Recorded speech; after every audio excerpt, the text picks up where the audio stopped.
Alors en fait, bon, moi je ne suis pas du tout quelqu'un d'habitué de lire des romans graphiques, je ne suis pas du tout quelqu'un qui a l'habitude de lire des bandes dessinées.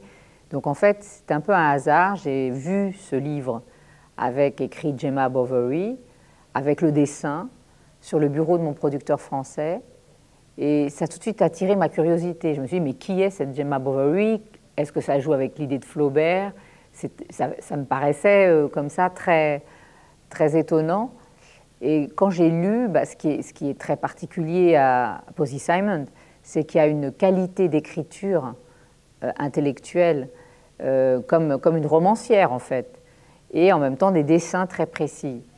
Et donc je suis tout de suite tombée amoureuse du ton, de la qualité, la précision, de la drôlerie aussi, parce que c'est drôle à lire.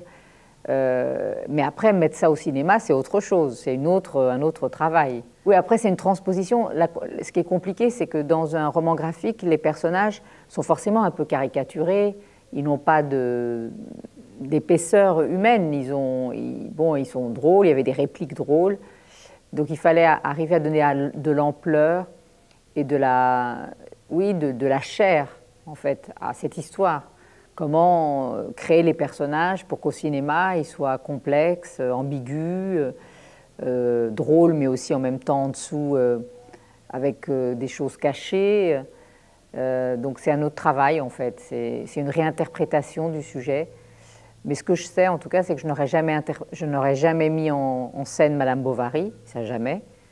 Et par contre, Gemma Bovary, c'est quand même une fantaisie à partir d'un homme qui rêve sa vie, qui est plus dans ses rêves et qui est plus dans son imaginaire que dans le réel. Donc c'est ça qui m'a plu personnellement beaucoup.